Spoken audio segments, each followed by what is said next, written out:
Okay, welcome. We're going to do question 5. It's from 2011 July. It's a real property essay. And let's go, just 2 calls of the question. So let's go to the first call. And the first call, number 1, says what right, title, or interest, standard call of the question for real property, just like who's got property, who owns the property, interest in Blackacre, if any, did Andy initially convey to Beth, Chris, and himself. So we're going to have, there you go. So instead of going through each individual person, instead of going through A and then going through B, that gets too complicated. So when you have an essay like this, whether it be wills, community property, contracts, criminal law, well, actually criminal law is different. Whoa, stop that. Real property. When you have that, sometimes it's actually easier to actually go through the fact pattern and then quickly answer which one they have the interest. Like just take every conveyance in turn, and that's the easiest way to go about it. So I found that to be a great way of going about things and organizing it properly, making it easy on you so you don't get, because each one of these guys, or each A, B, and C, they're probably going to have issues that are similar, and if you don't do it, just all do the entire discussion and then discuss them each individually. You cannot do that for criminal law, by the way, but it works great in wills and community property. Number 2, what title, right, or interest in Blackacre are held by A, C, and Mona. So A, C, and Mona. So this is the way the property stands now, and this is the initial conveyance. So understand the difference between what the examiners are asking. Now, does it really matter if you put something here or not? Technically, no. They're not sticklers about that. They just want to make sure you understand the concepts. Okay, let's take it from the top. Notice there's only 4 paragraphs. But one of the things is interesting that you should notice, this happens again a lot of times in wills, a lot of times in community property, a lot of times in contracts, sometimes in real property. Each paragraph starts with a date. And if you take a look at some wills essays, take a look at community properties essays, almost every single one of them does this. Almost every contracts essays does this. Some real properties do it too. Prior to 1975, next paragraph, 1976, 1977, 1978. Why in 2011 are they giving you something from 36 years ago? Well, the answer is obvious. And that is because, 36 years ago. Because they're trying to get an adverse possession. If you cannot see adverse possession in the first phrase prior to 1975, I don't know what to tell you. You have to catch that. It's on every MBE and there's only 2 ways the examiners can test adverse possession.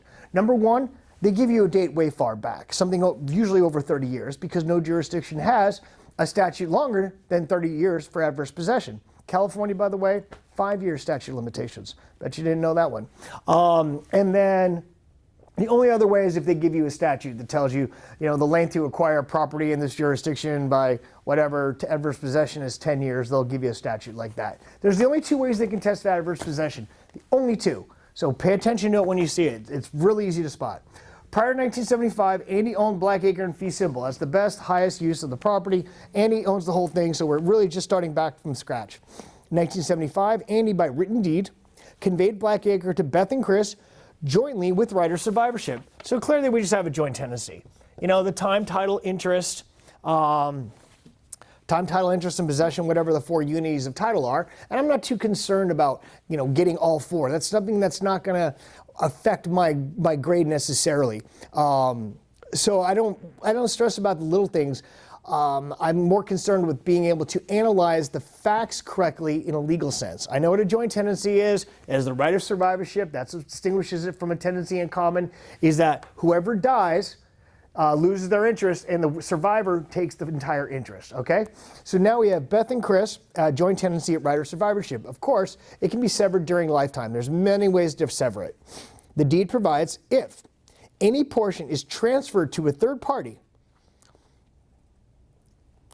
either individually or jointly, Beth or Chris, by Beth or Chris. So if Beth or Chris end up transferring it, Andy shall have the right to immediately re-enter and repossess Blackacre. So let's take a look at that. That's actually this is the initial conveyance, and of course, looks like paragraph 1 goes to call 1. So paragraph 1 just goes to call 1 in general. Everything else is after that goes to probably call 2. All right, so let's take a look at the language that we have there. So it says, is transferred to this is why you don't need checklists. Just read what's going on there. Is transferred to a third party,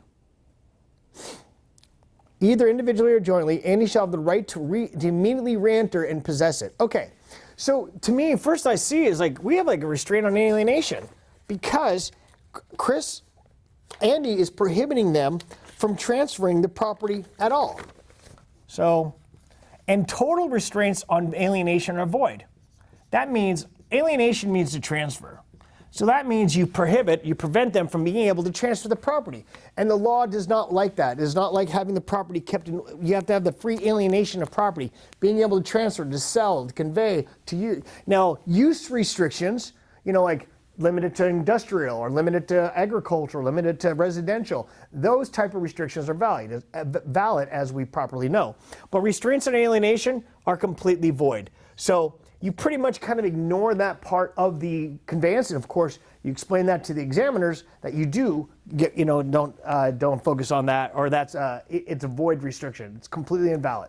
Now, taking everything else as what's going on in the conveyance, Andy shall have the right to immediately re-enter and repossess. So even if you're not good with future interests, which are incredibly rarely tested, both on the MBE and the essay. In fact, on the MBE, out of 200 questions, you're lucky if you're going to get one. You're not going to get more than one. You're going to get one on future interest. That includes rule against perpetuities, executory interests, shifting and springing executory interests. So if that's a topic that you had never understood or had trouble with in law school, my suggestion is to just overlook it, do the best you can with it, because it's one question and that's all you're going to get, and it's unlikely to show up on an essay. And here, it's just one minor issue, and it says immediately re-enter. Believe it or not, that's what's called a right of re-entry.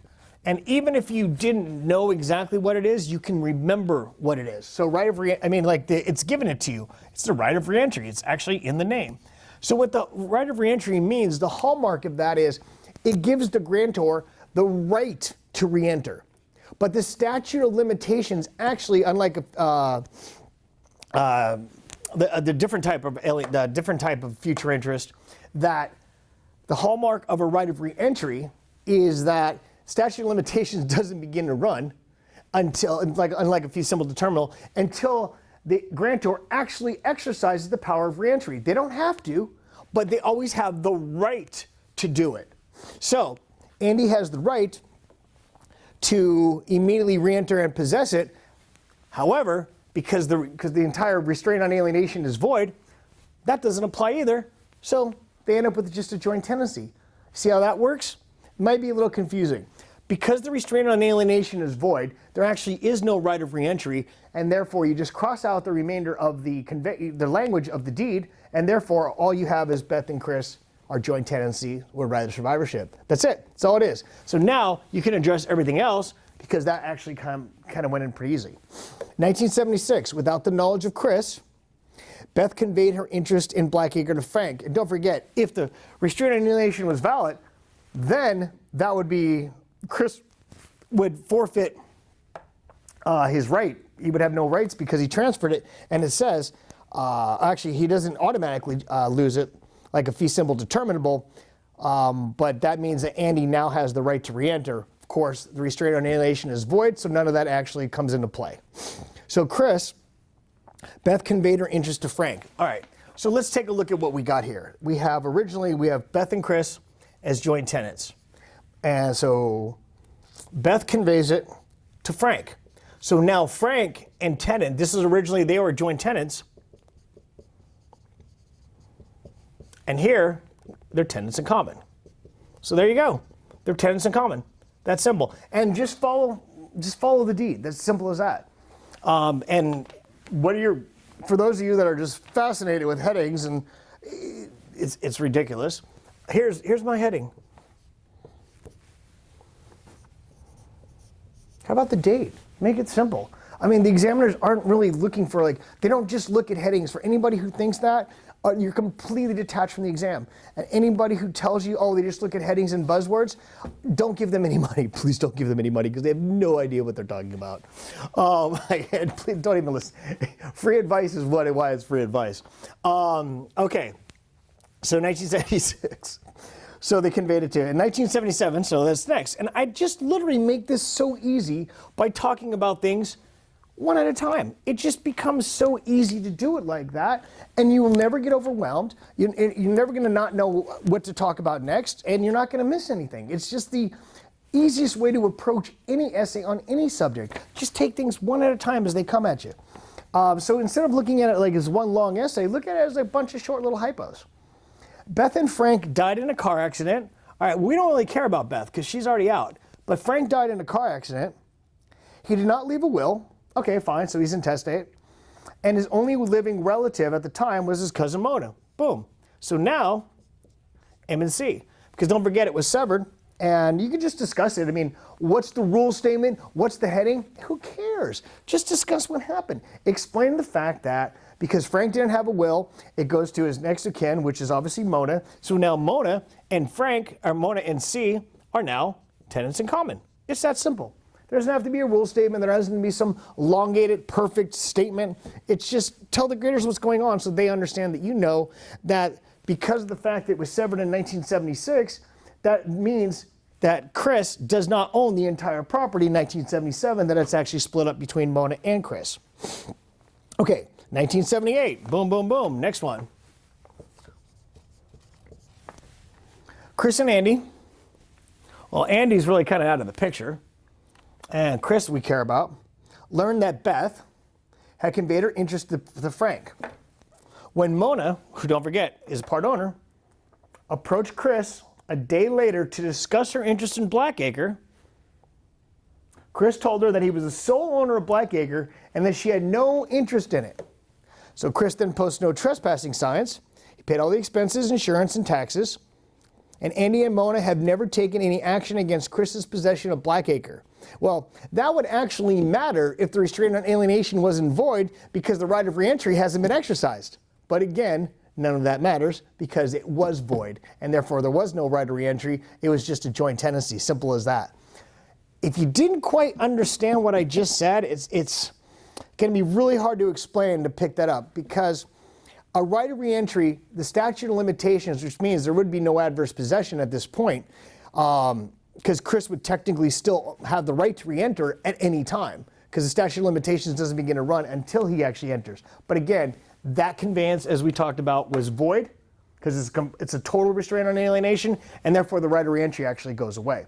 So here, the only issue is, they're really down to one issue, and that is ouster / adverse possession. It's the same thing.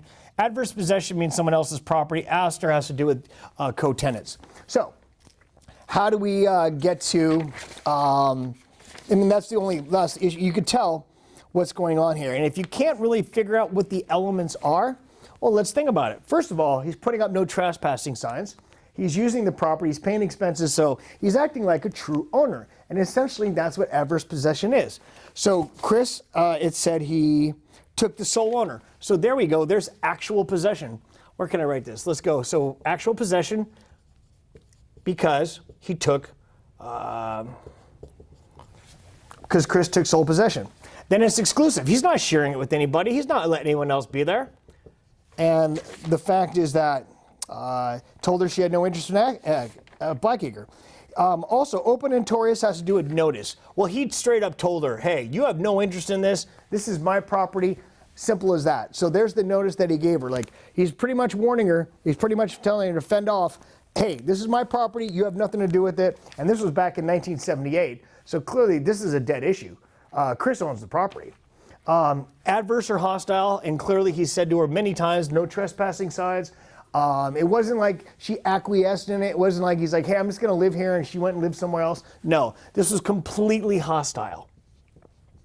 And of course, as we know from 1976, that makes it continuous because it was completely continuous for the entire period of time. And therefore, that's all we got. I mean, this was a really, it wasn't, I wouldn't say a difficult essay, but it wasn't the easiest essay, but it wasn't very hard. It wasn't very hard. In fact, on a scale of 1 to 10, I'd probably give it a 4 or 5. The only thing you might have even tripped up with the right of reentry and understanding that because the restraint on alienation is void, this never comes into play.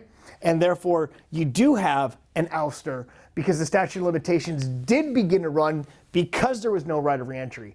there was a right of reentry, then the statute of limitations technically wouldn't have run until he exercised the right of reentry. And that would have been Andy that I'm talking about, because Andy's the one who reserved that.